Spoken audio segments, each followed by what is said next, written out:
Assalamualaikum everyone. Hope so you all will be doing well. My name is Kaina Talat and today we will start a new topic that is state of matter. तो first of all आज हम first state के बारे में discuss करेंगे that is gas. Okay.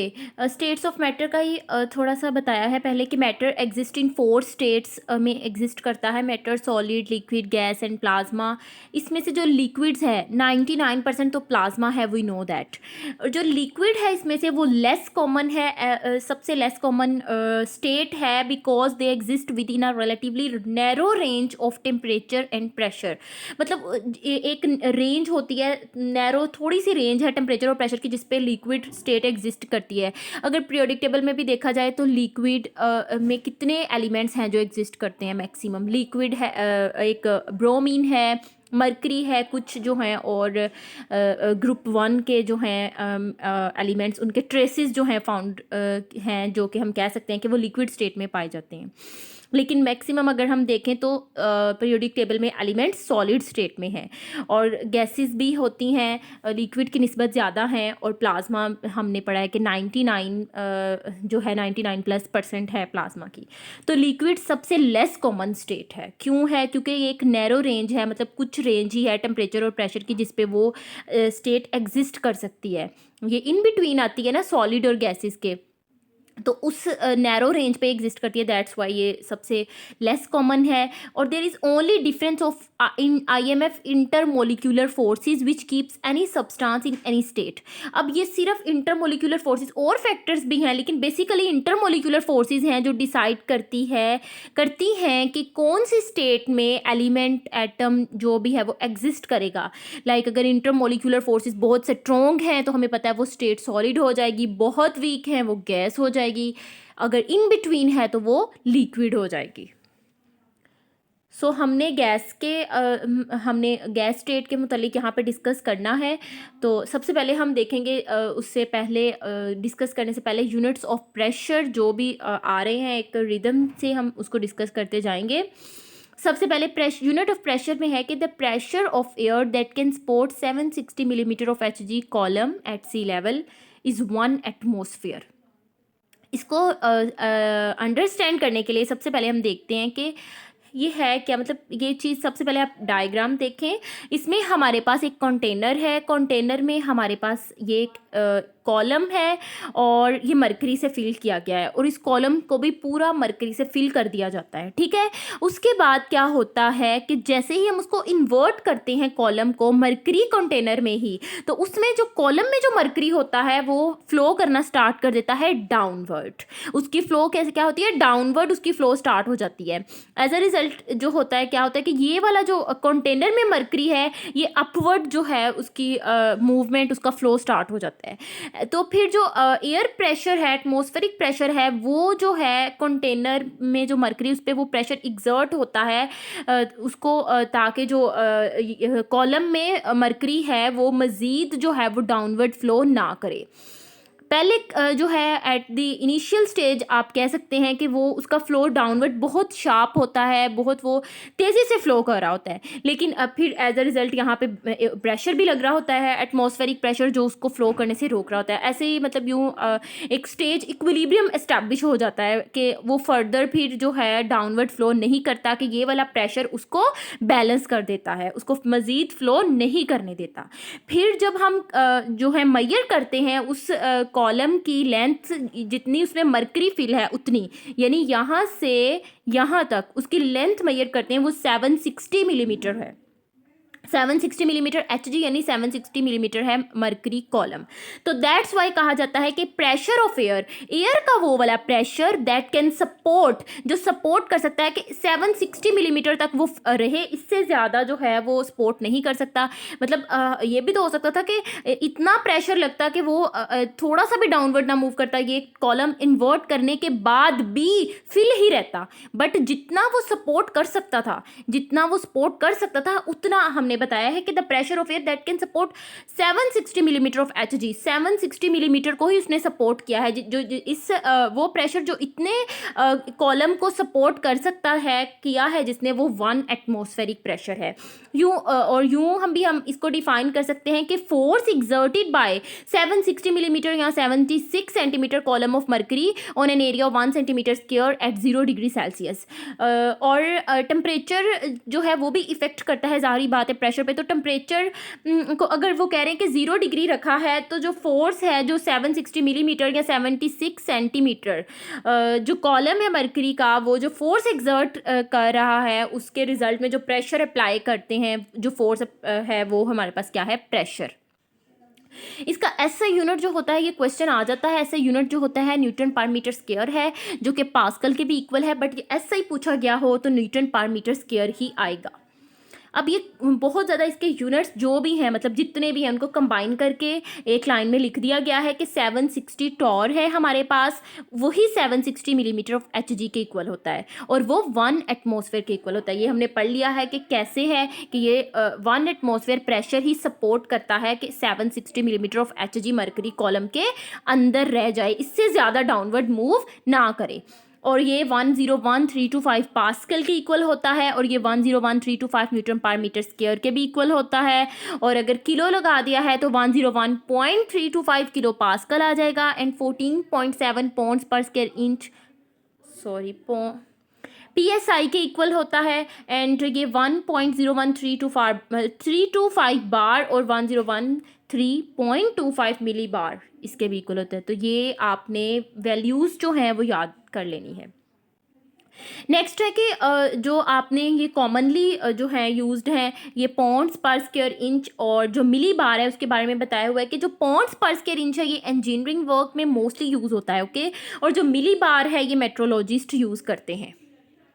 ये था हमारे पास यूनिट ऑफ प्रेशर। अब हम गैस को, स्टेट ऑफ मैटर जो है गैस डिस्कस कर रहे हैं, तो उसमें जितने लाज हैं, गैस लाज, हम उनको डिस्कस करते हैं। सबसे पहले हमारे पास आता है Boyle's law, after the name of the scientist, इसको नेम दिया गया है बॉयल्स का। और ये गैस लाज हमें पता है, प्रेशर, वॉल्यूम, टेम्परेचर, इनका रिलेशन होता है। इनके रिलेशन को हम कहते हैं, अगर कंबाइन करके सारे लाज को कंबाइन करके बताया जाए कि ये होते क्या हैं, तो बॉयल्स लॉ जो होता है वो ये रिलेशन शो करता है कि वॉल्यूम और प्रेशर का जो रिलेशन है वो इन्वर्स है, टेम्परेचर जो है वो कांस्टेंट रखने हैं, मोल्स और टेम्परेचर कांस्टेंट रखें, तो वॉल्यूम जो है वो प्रेशर के इन्वर्स रिलेशन होगा। इसके लिए पूरा एक्सपेरिमेंट भी है कि लाइक अगर हमारे पास ये कंटेनर है, इसमें हमने वॉल्यूम लिया है, तो जैसे जैसे प्रेशर ऊपर पिस्टन से ज़्यादा अप्लाई करते जाएंगे, तो जो कंटेनर है गैस के साथ जो फिल है उसका वॉल्यूम डिक्रीज होता जाएगा। प्रोपोर्शनैलिटी कांस्टेंट खत्म करके के पुट किया, तो PV इज इक्वल टू के, ये इसकी फाइनल इक्वेशन आती है। और ये हमारे पास क्या है, बॉयल्स लॉ।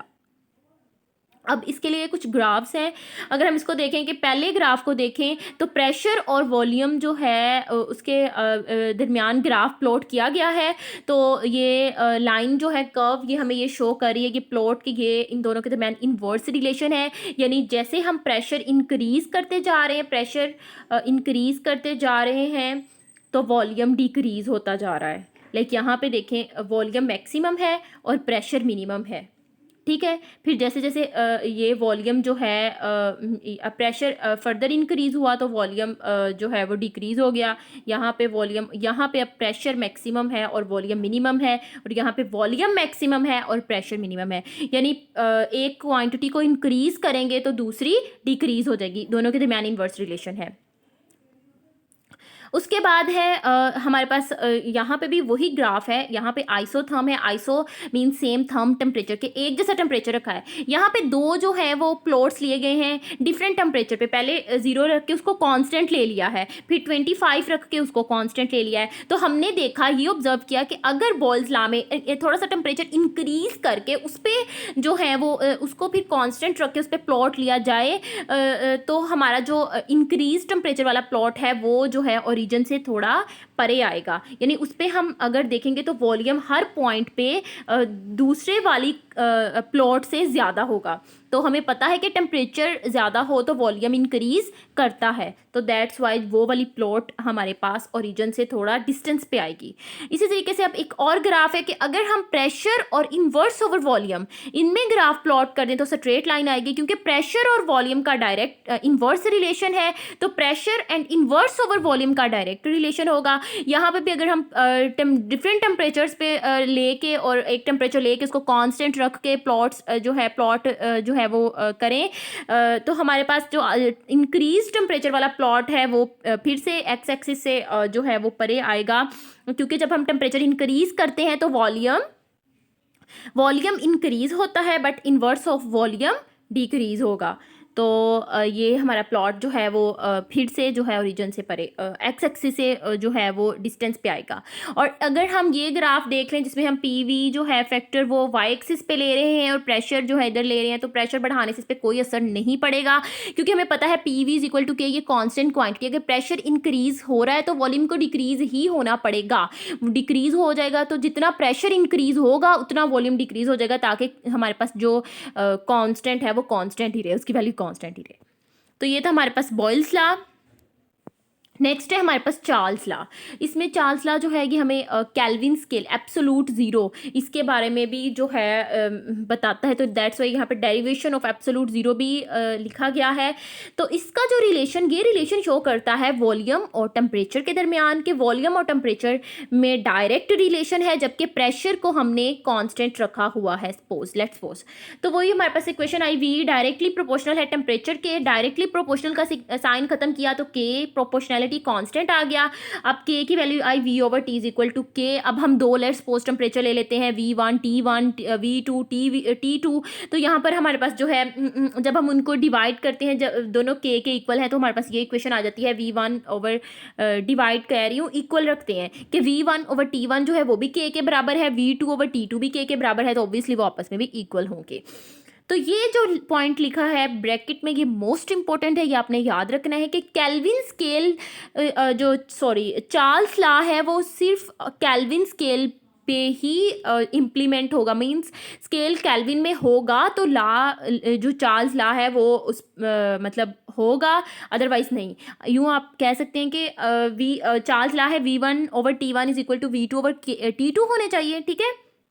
तो अगर हम यहाँ पे सेंटीग्रेड में टेम्परेचर लेके तो इसको इक्वल करने की कोशिश करें वैल्यूज़ जो है इसमें पुट करके, तो ये left hand side right hand side के इक्वल नहीं आएगी। जैसे कि अगर आप एफएससी पार्ट 1 में जो है बुक में इसके एग्जांपल्स गिवन है, अगर आप वहाँ से इसको मज़ीद स्टडी करना चाहें इस चीज़ को कि कैसे हम वैल्यूज़ पुट करेंगे और वो इक्वल नहीं आएगा सेंटीग्रेड में, तो आप वहाँ से देख सकते हैं वहाँ से भी।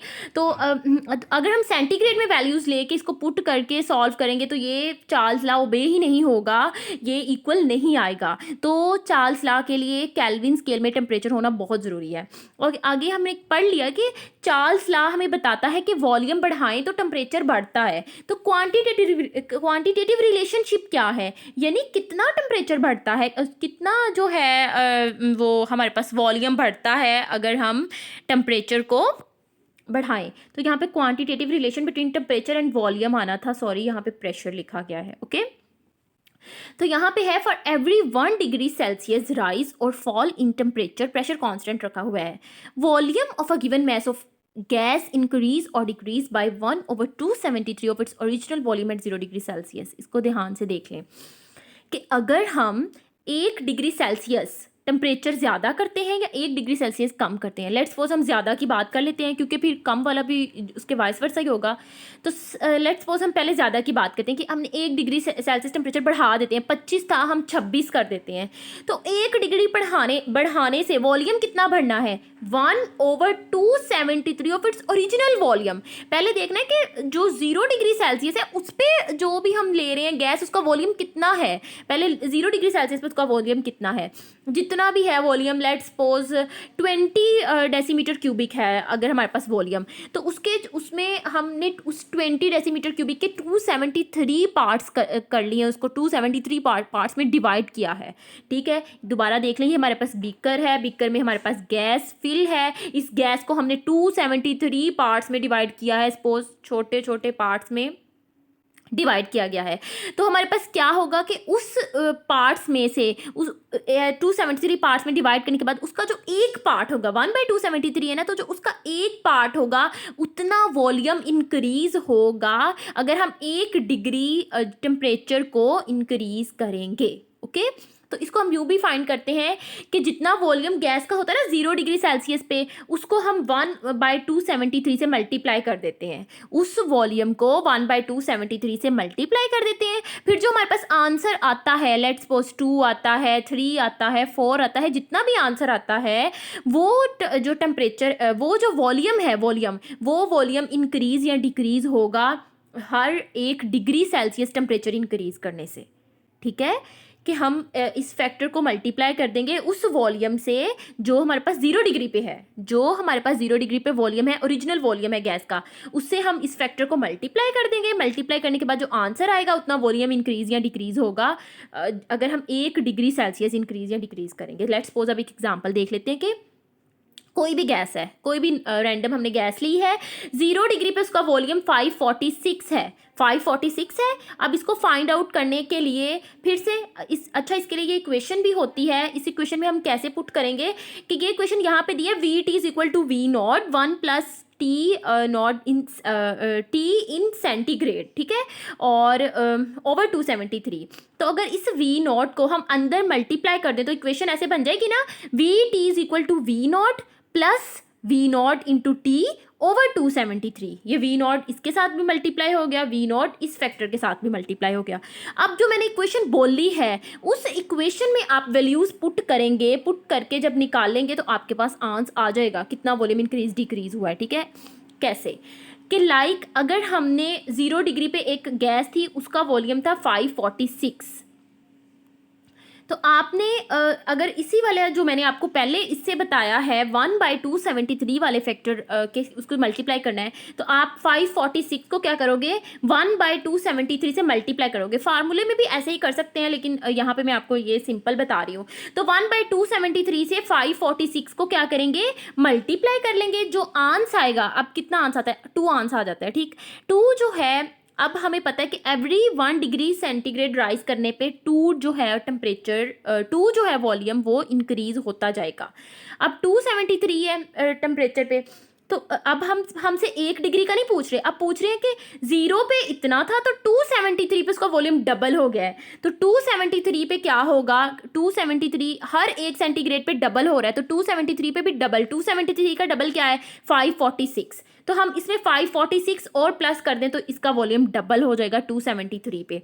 और अगर हम 273 अगर हम 0 लेते हैं तो 0 पे वो -273 लेते हैं, यानी पहले 0 था ना, 0 पे इतना था 546। ठीक है, अब हमने 0 से भी टेम्परेचर कम कर दिया है, अब डिक्रीज कर दिया है, तो जब माइनस कर देंगे इतना टेम्परेचर तो उसका वॉल्यूम ऑब्वियसली 0 हो जाएगा। और ये आपने हर जो है गैस के लिए याद रखना है, हर गैस का ही वॉल्यूम जो है 273 पे उसके ओरिजिनल वॉल्यूम का डबल हो जाता है, और -273 पे ओरिजिनल वॉल्यूम से जो जितना भी उसका वॉल्यूम है उसका 0 रह जाता है। और जो मैंने आपको इक्वेशन बताई है उसमें भी आप पुट करके ये वैल्यूज जो हैं सारी आप फाइंड आउट कर सकते हैं।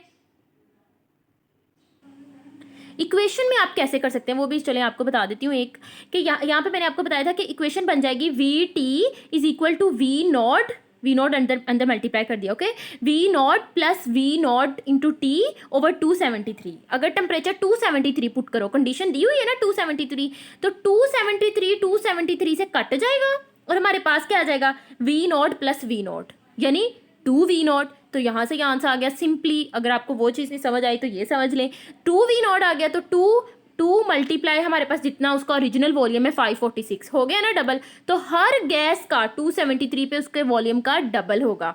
और ये -273 वाला भी समझ लेते हैं, फिर से वही इक्वेशन लगाएं, V T is equal to V naught और साथ हमारे पास क्या आ जाएगा plus V naught multiplied by T over 273। अब यहाँ पे हम जब जो 273 है जब -273 लेंगे तो 273 से कट जाएगा, और वो जो -273 है, ओके, जो -273 के साथ माइनस का साइन था वो v के साथ आ जाएगा, और -v0 प्लस v0 कट जाएंगे, आंसर आ जाएगा 0।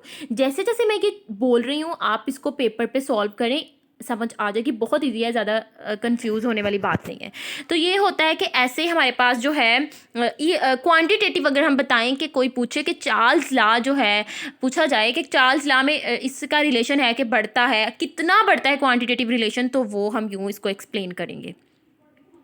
नेक्स्ट ये इंपॉर्टेंट इसलिए भी है कि एब्सोलूट टेम्परेचर जो कि minimum lowest temperature coolest temperature होता है उसको भी इसी एक्सपेरिमेंट से इंट्रोड्यूस किया गया था।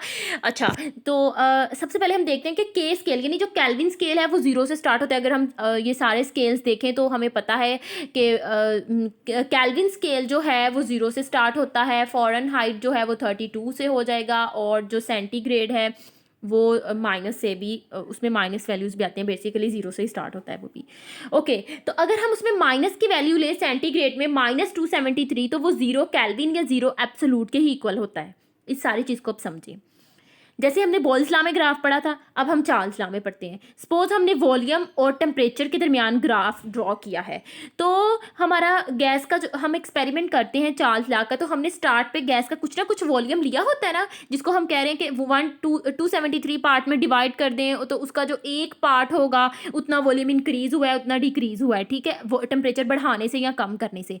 तो मतलब टेम्परेचर बढ़ाने से या कम करने से पहले हमने गैस ली है और उसका कुछ ना कुछ वॉल्यूम था, तो हम सपोज करते हैं कि उस गैस का वॉल्यूम इतना था जहां से ये ग्राफ स्टार्ट किया गया है। तो अब हम उसका टेम्परेचर बढ़ाते जा रहे हैं, वॉल्यूम बढ़ता जा रहा है, तो उनके दरमियान एक स्ट्रेट लाइन आ जाएगी। ऑब्वियसली ये शो करिए दोनों के दरमियान डायरेक्ट रिलेशन है। अब लेट्स सपोज कि हम अब टेम्परेचर को कम करना स्टार्ट कर देते हैं और देखते हैं कि क्या होता है। टेम्परेचर कम करते हैं तो वॉल्यूम डिक्रीज होता जाता है, डिक्रीज होता जाता है, एक पॉइंट ऐसा भी आ जाता है कि अगर हम उसको एक्स्ट्रा करें पोलेट उस ग्राफ को, तो हमारे पास टेम्परेचर -273 तक पहुंच जाता है। अब ये नहीं है कि मैंने इतना वॉल्यूम ले लिया है तो तब -273 आया, तो अगर मैं कोई और वॉल्यूम ले लेती तो और आ जाता, ऐसा नहीं है। आप इर्रिस्पेक्टिव ऑफ गैस, आप कोई भी गैस ले लें, उस इर्रिस्पेक्टिव ऑफ वॉल्यूम आप कोई भी वॉल्यूम ले लें, तो जब उसको एक्स्ट्रापोलेट किया जाएगा वो इसी टेम्परेचर पे एक्स एक्सिस के साथ कनेक्ट करेगी, इसको टच करेगी, और इस टेम्परेचर पे अगर हम वॉल्यूम देखें तो वो 0 होगा। यहाँ पे जो था टेम्परेचर जब हम डिक्रीज कर रहे थे, वॉल्यूम कुछ ना कुछ था, कम होता जा रहा था, लेकिन जैसे ये टच हुआ इसके साथ एक्स एक्सिस के, यहाँ पे वॉल्यूम हम देख सकते हैं कि बिल्कुल 0 हो गया। तो इस टेम्परेचर को कहा गया एब्सोल्यूट 0, ठीक है, -273.15। बेसिकली जब हम किसी भी चीज़ को ठंडा करते हैं ना, ये बात याद रखें, जिस किसी भी चीज़ को ठंडा किया जाता है तो उसका मतलब होता है कि हमने उससे उसकी एनर्जी ले ली है, यानी उसकी जो मूवमेंट की करने की कोई भी आप सलाहियत कह लें कि उसमें जो भी मूवमेंट्स थी, रैंडम मूव कर रही थी, वो वाली मूव करने के लिए उसको एनर्जी जो चाहिए थी वो उससे ले ली गई है, उसको ठंडा कर दिया गया है। बेसिकली उसका मतलब यही होता है, ठंडा करने का चीज़ को। तो इसमें भी पार्टिकल्स में मूवमेंट करने की मतलब जो कैपेसिटी कैपेबल नहीं रहती, वो गैस पार्टिकल्स मूव करने के कैपेबल नहीं रहते। इवन जब टेम्परेचर वॉल्यूम कम करते जाते टेम्परेचर कम करते जाते हैं तो वो गैस भी नहीं रहती। लिक्विफेक्शन ऑफ गैसेस हम पढ़ेंगे नेक्स्ट भी, तो उसमें यही होता है कि टेम्परेचर को कम करना होता है, कम करने से गैस लिक्विड में कन्वर्ट हो जाती है। तो जैसे जैसे कम करते जाते हैं तो वो गैस रहती नहीं है, इवन के फिर गैस लॉ भी एप्लीकेबल नहीं हो पाता उस पर। तो ये लोवेस्ट टेम्परेचर होता है जिसपे हम कहते हैं कि गैस का आइडियल गैस का वॉल्यूम 0 है, और ऐसी कोई गैस नहीं होती। वॉल्यूम 0 होने का मतलब ही क्या है, वो चीज़ है ही नहीं, उसका मैस 0 है, और ये लॉ ऑफ कंजर्वेशन के भी अगेंस्ट है। तो ऐसी कोई गैस एग्जिस्ट नहीं करती। और यहाँ पर भी अगर हम वॉल्यूम और टेम्परेचर में देख लें, ग्राफ्स तो डिफरेंट आए हुए हैं, उनको एक्स्ट्रापोलेट करें तो देखें सारे -273.15 पे ही मिलेंगे।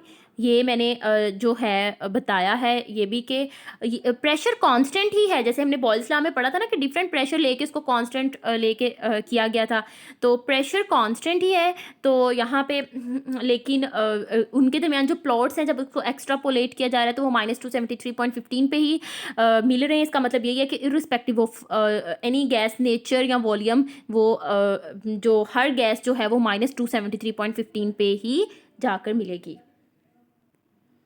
और अगर हम ये प्लॉट्स की बात करें तो P4 जो है वो जैसे जो सबसे ज़्यादा प्रेशर होगा वो एक्स एक्सिस के करीब आ जाएगी, क्योंकि प्रेशर इंक्रीज करने से वॉल्यूम कम होता है। तो जो ज़्यादा हाई प्रेशर पे प्लॉट ली जाएगी वो एक्स एक्सिस के नज़दीक होगी।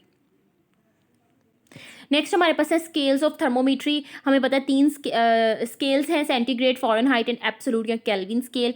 तो जो सेंटीग्रेड और केल्विन है इनमें 100 इक्वल पार्ट्स होते हैं, ठीक है। जो फ़ारेनहाइट है इसमें 180 पार्ट्स होते हैं। जो सेंटीग्रेड है, अगर तीनों में फ्रीजिंग पॉइंट्स की बात करें, ये 0 से स्टार्ट होता है, ये 32 से स्टार्ट होता है, ये 273 केल्विन से स्टार्ट होता है, ठीक है। और अगर हम देखें यहाँ पे इनका बॉइलिंग पॉइंट, तो इसका 100 डिग्री सेल्सियस होता है सेंटीग्रेड में, फ़ारेनहाइट में 212 होता है, और एब्सोलूट या केल्विन स्केल में 373 होता है। और अगर हम इनके इंटर कन्वर्जन्स देखें तो केल्विन जो है, अगर सेंटीग्रेड टेम्परेचर है उसमें 273 प्लस कर दें तो केल्विन आ जाएगा। और सेंटीग्रेड अगर फ़ारेनहाइट है उसको सेंटीग्रेड में करना है तो 5/9, सो फ़ारेनहाइट में से पहले 32 माइनस करेंगे, फिर 5/9 से उसको करेंगे मल्टीप्लाई, तो सेंटीग्रेड में आ जाएगा। इसी तरह फ़ारेनहाइट में करने से पहले 9/5 से मल्टीप्लाई करेंगे, फिर 32 प्लस करेंगे तो वो फ़ारेनहाइट में आ जाएगा। और केल्विन और फ़ारेनहाइट का कोई डायरेक्ट इंटर कन्वर्जन नहीं होती। नेक्स्ट है हमारे पास आइडियल गैस कांस्टेंट। ये है हमारे पास आइडियल गैस इक्वेशन है PV is equal to nRT। तो PV ओवर NT आ गया is equal to R। PV is equal to nRT होती है, तो NT जो है वो इधर चला गया, PV over NT is equal to R। ये हमने क्यों रखी है कि हम R को फाइंड करना चाह रहे हैं। ये अब हम सबकी वैल्यूज़ पुट करते हैं। प्रेशर की वैल्यू हमने 1 एटमॉस्फेयर पुट की है, वॉल्यूम की जो है वो 22.414 डेसीमीटर क्यूबिक, N जो है वो 1 दिया गया है, और टेम्परेचर 273। डिफरेंट अब हम वैल्यूज़ पुट करेंगे। जो पर केल्विन पर मोल है ये सेम ही रहेगा, यानी टेम्परेचर और मोल सेम रहेगा, प्रेशर और वॉल्यूम का डिफरेंट यूनिट यूज़ करेंगे। तो जब हमने ये सारी वैल्यूज़ पुट की हैं तो हमारे पास आ गया 0.0821 डेसीमीटर क्यूबिक एटमॉस्फेयर पर केल्विन पर मोल। ये यूनिट के साथ अपनी वैल्यू ऐसे ही याद रखनी है। तो अगर हम एटमॉस्फेयर को मिलीमीटर ऑफ Hg में करना चाह रहे हैं तो 760 से मल्टीप्लाई कर देंगे, मिलीमीटर ऑफ Hg आ गया 62.4 decimetre cubic millimetre of Hg पर केल्विन पर मोल। और इतने ही टोर आया क्योंकि 1 मिलीमीटर ऑफ Hg 1 टोर के बराबर है, जैसे कि हमने फर्स्ट स्लाइड में देखा कि 760 मिलीमीटर ऑफ Hg 760 टोर के इक्वल है, तो 1 मिलीमीटर ऑफ Hg 1 टोर के इक्वल होगा ऑब्वियसली। तो हमारे पास क्या आया, ये आ गया हमारे पास, उतना ही आ गया। फिर हम क्या किया, हमने डेसीमीटर को सेंटीमीटर में किया तो 62,400 आ गया, क्योंकि हमें पता है 1 डेसीमीटर क्यूबिक 1000 सेंटीमीटर क्यूबिक के इक्वल है। तो ये एक वैल्यू हो गई याद करने वाली, ये दूसरी वैल्यू हो गई याद करने वाली, और ये तीसरी। डिफरेंट यूनिट्स में आपने याद रखनी है। अब इसका मीनिंग क्या है, फिजिकल मीनिंग कि आर का कि for 1 mole of an ideal gas at 273 kelvin and 1 atmosphere pressure, if temperature is increase by 1 kelvin. अगर 1 मोल है गैस का, आइडियल गैस का कि टेम्परेचर और प्रेशर स्टैंडर्ड जो है वो ले लिए, तो अगर उसका टेम्परेचर इंक्रीज किया जाए 1 केल्विन तो वो इतनी एनर्जी एब्जॉर्ब करेगी, 0.0821 decimetre cubic atmosphere of energy. इससे हमें पता चला नई चीज़ ये कि डेसीमीटर क्यूबिक एटमॉस्फेयर ये भी एनर्जी का यूनिट है। ओके, अगर हम फिर से इंटर कन्वर्ट करें कि यहाँ पे हम लिख देते हैं ऐसे यूनिट में, तो 8.3143 आ जाता है न्यूटन मीटर पर केल्विन पर मोल, और न्यूटन मीटर जाउल के इक्वल होता है, तो ये इतने ही जाउल के इक्वल आ गया। और अगर हमने इसको कैलोरीज में कन्वर्ट करना है एनर्जी को, तो 8.314 को 4.18 से डिवाइड कर देंगे तो कैलोरीज में आ जाएगा, क्योंकि 1 कैलोरी 4.18 जाउल के इक्वल होती है। तो ये तो बेसिकली मेमोराइज करने वाली ही चीज़ है स्लाइड, इसमें कुछ समझाने वाला ख़ास नहीं था। नेक्स्ट है हमारे पास Avogadro's law, gas law. Next gas law है, ये बहुत इजी है कि volume directly proportional to number of moles. ठीक है, कि equal volume of gases at the same temperature और प्रेशर कांस्टेंट रखा है, तो volume equal number of molecules उसमें प्रेजेंट होंगे। जैसे कि 1 मोल अगर आइडियल गैस का लें तो उसमें हमें पता होता है कि 22.414 डेसीमीटर क्यूबिक ही जो है वो होता है वॉल्यूम। नेक्स्ट हमारे पास आ जाता है Dalton's law of partial pressure. बहुत इजी है, मतलब सिंपलीफाई है, सिंपल सा है और सिंपलीफाई करके ही दिया है यहाँ पे कि टोटल प्रेशर जितना भी है, अगर एक सिलेंडर है, काफ़ी gases and gases non reacting होनी चाहिए, ये कंडीशन है कि टोटल प्रेशर जो मिक्सचर में जितनी भी नॉन रिएक्टिंग गैसेस हैं उनमें जो टोटल प्रेशर है वो सम ऑफ इंडिविजुअल पार्शियल प्रेशर के इक्वल होना चाहिए। जो पार्शियल प्रेशर टोटल प्रेशर है वो देखो P1 गैस 1 का है, P2 गैस 2 का है, P3 गैस 3 का है। सिलेंडर में सारी गैसेस हैं, प्रेशर एग्जर्ट कर रही हैं, तो PT उनके सारी गैसेस के प्रेशर के सम के इक्वल होगा। इससे ज़्यादा सिंपल क्या हो सकता है। नेक्स्ट है हमारे पास इसमें कुछ एप्लीकेशन थी जो MCQs पॉइंट ऑफ व्यू से यहाँ पे इंपॉर्टेंट थे, यहाँ पे पॉइंट्स बनाए गए हैं उनके, कि पार्शियल प्रेशर ऑक्सीजन का है जो एयर में वो 159 टॉर है और हमारे लंग्स में 116 टॉर है। तो वही ना हाई से लो मूव करना है गैस ने, तो दैट्स वाई हम ऑक्सीजन इनहेल करते हैं, मतलब वो लंग्स में मूव करती है, वहाँ पे पार्शियल प्रेशर थोड़ा है। कार्बन डाइऑक्साइड आउट मूव करती है क्योंकि उसका पार्शियल प्रेशर हमारे लंग्स में ज़्यादा है एयर की निस्बत। डीप सी डाइवर्स ऑक्सीजन लेते हैं mixed with inert gas helium के साथ। यहाँ पे अपने याद रखने के ओनली 4% ऑक्सीजन होती है, 96% हीलियम होती है जो अपने साथ वो कैरी करते हैं सी में जब वो जाना हो। In sea after every 100 feet depth, हर 100 फीट जो गहराई है उसके बाद diver experience approximately 3 atmospheric pressure जो है उसको फेस करना पड़ता है। Spontaneous intermingling of molecules of gases from high to low pressure is called diffusion, ये हमें पता है। ये भी हम कह सकते हैं movement of molecules from high concentration to low, just like इसकी सिंपल एग्जांपल जो है वो रूम स्प्रे या परफ्यूम की है कि एक कोने पे स्प्रे किया जाता है तो पूरे रूम में थोड़ी एट दैट मोमेंट कुछ सेकेंड्स के बाद जो है वो पूरे रूम में हम स्मेल फील कर सकते हैं। तो इफ्यूजन भी ये है कि करेगी हाई से लो लेकिन स्मॉल ओपनिंग से, just like bursting of tyre, कि एक सुराख हो वहाँ से सारी गैस जो है वो लो प्रेशर वाले रीजन में मूव कर जाए, क्योंकि टायर के अंदर प्रेशर ज़्यादा है, बाहर ओब्वियसली कम होगा, तो सारी गैस वहाँ मूव कर जाए। नेक्स्ट हमारे पास है ग्राहम्स लॉ ऑफ डिफ्यूजन। इसमें है कि रेट ऑफ डिफ्यूजन और diffusion of a gas is inversely proportional to the square root of its density at constant pressure and temperature. इसमें हमने क्या किया है, टेम्परेचर और प्रेशर कांस्टेंट रखा है। टेम्परेचर और प्रेशर कांस्टेंट जैसे एवोगैड्रो लॉ में रखा था। और जो डिफ्यूज़ हो रही है गैस, कितनी उसकी डिफ्यूजन हो रही है, रेट कितना इफ्यूजन हो रहा है, R1 R2 रेट्स हैं, कितना डिफ्यूज़ हो रहा है, कितना इफ्यूज़ हो रहा है, वो इन्वर्सली प्रोपोर्शनल है स्क्वायर रूट ऑफ डेंसिटी के, गैस की डेंसिटी का जो स्क्वायर रूट है। हमने सपोज एक गैस ए है, उसकी डेंसिटी जो है उसके स्क्वायर रूट के इन्वर्सली प्रोपोर्शनल होगा उसका डिफ्यूजन का रेट या इफ्यूजन का रेट। तो ये हमारे पास इसकी इक्वेशन आती है R1/R2 is equal to √D1/D2। इसी तरीके से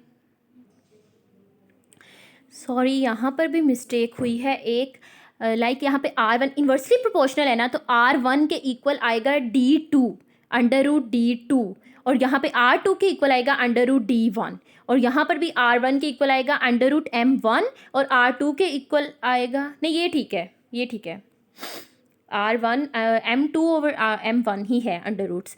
तो ये हमारे पास है ग्राहम्स लॉ कि जितनी उसकी डेंसिटी है गैस कि कितनी डेंसिटी, उसका स्क्वायर रूट जो होगा उसके इन्वर्सली प्रोपोर्शनल होगा उसके फ्यूजन और डिफ्यूजन का रेट। और ये इक्वेशन करेक्ट है, इसमें आपने करेक्शन करनी है कि D2 ऊपर आएगा और D1 नीचे आएगा। नेक्स्ट है गै-लुसाक्स लॉ।